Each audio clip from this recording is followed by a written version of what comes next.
Every spring, Channel 2 gets a chance to get out of the office and head out road tripping. This year, we decided to get off of the pavement and head out on the road less traveled. This year, I started the journey off in Southeast. We went on a Jeep safari, took a rugged hike, and learned how some residents in Metlakatla are trying to revive a dying language. Here's how we began our adventure. We're in Ketchikan right now, but our goal is to get to Metlakatla. There's just one small issue. We can only get there by plane or take a boat. 12-minute flight. It's not going to be too long. A little snug for a bit.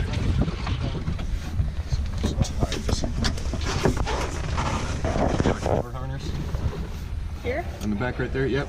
Okay. One goes either side of it. There are some parts of Alaska so beautiful and remote that most people will never see unless you take a ferry or a 12-minute float plane ride. We leave Ketchikan headed to Metlakatla, passing small islands, ships, rainforests.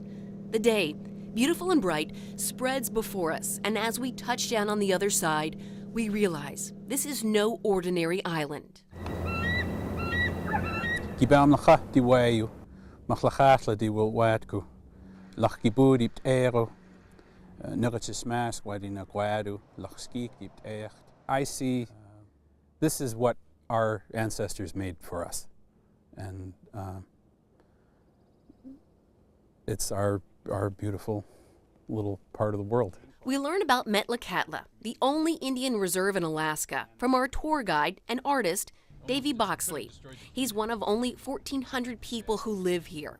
He drives us around town, sharing its history and his obvious love for his home. Metlakatla was founded in 1887 by a group of 823 Tsimshian people and their missionary named William Duncan. He came from Beverly, England. William Duncan stayed here for the rest of his life, dying at the home the people made for him. He converted quite a few people, and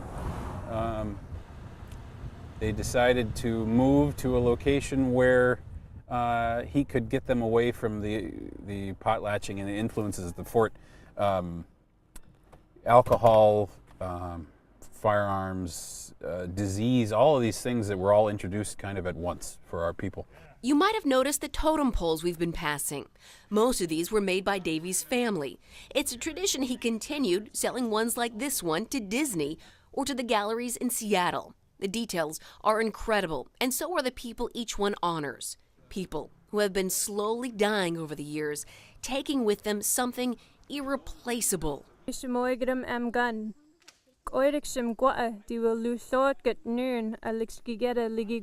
Time to fix this crisis is running out. Shimalagic is a dying language. We only have 5 fluent speakers left in our village right now. Only 5. And the only ones left are more than 70 years old. The bark has grown back over. Candy McGilton is also an artist. Cedar trees are her medium. It's about finding the right ones. Candy and Davy pull strips like this off the tree. Each one can be no wider than the length of a hand. Right now I'm doing a Z-twist, and it looks like the top of a Z, so they're going slanted that way. And again, I'm weaving in a clockwise motion.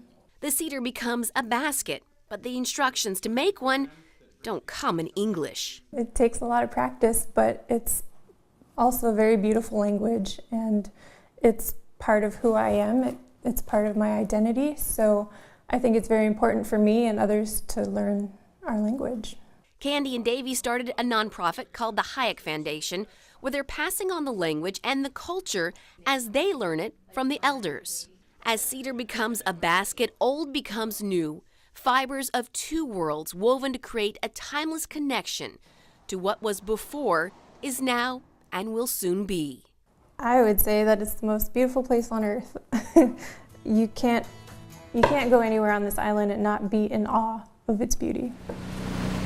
We make our way to Diving Bear Cove at Wolverine Creek. Perched on treetops and along the water, the iconic eagles wait for salmon scraps. The fish are clearly here today, a good sign we might see a visitor soon. I think we saw 4 different bears here yesterday, and sit here for a while and see what shows up. I've got to give props to Jackie on this one. Armed with her binoculars, I was fixed on this eagle duo when I hear... There he is. So that looks like our 2.5-year-old male that's been hanging around. Malcor. Brown bear in the cove, brown bear in the cove. Tommy, do you copy? It's kicked out by Mama at the end of last summer or the beginning of this in early spring here, so she can mate again this year.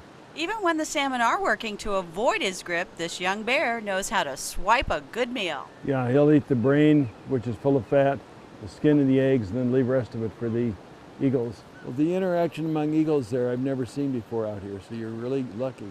I thought that was awesome. I saw a little brown area. A road less traveled? Try a road you can barely travel until it thaws and dries out. Wow.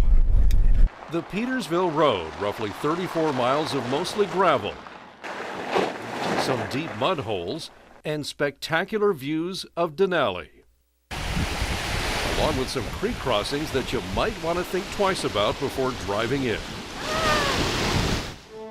Up ahead, the destination for a lot of travelers and treasure seekers, the Petersville Recreational Mining Area. The state has set aside these areas for people who don't have or don't want to claim to just go out and find some gold and other stuff. As far as highways go, this one is definitely one of the roads less traveled. This is where the legendary 416-mile Dalton Highway begins, and over the next couple days, myself and photojournalist Eric Soll will be following in the footsteps of the people who have left behind these stickers. Pavement ends. Headlights on for the next 400 miles. No services. These are not signs you typically see on a highway. But there is no other highway like the Dalton. Off the James Dalton Highway. Here we go. This is for James. Named after renowned Arctic engineer James W. Dalton, the road was constructed in 1974 to help build the Trans-Alaska Pipeline.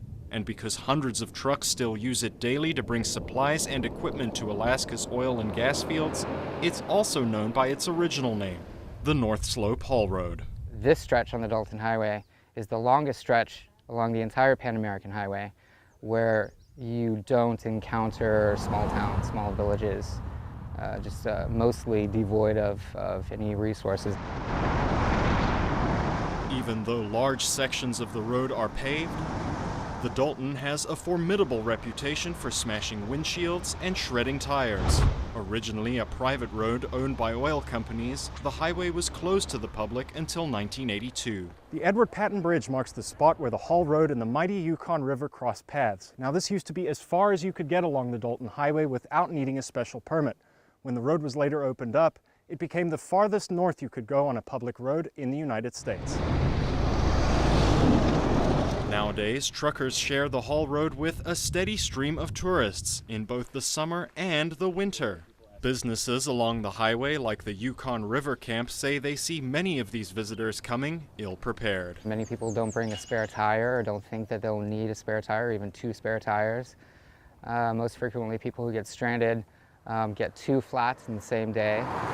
And there's only one tire repair service, but there's no mechanic for a 500-mile stretch of this road. In the winter, the Northern Lights attract large numbers of visitors from China. So many that the Yukon River Camp has changed its menu, which explains the massive stockpile of noodles.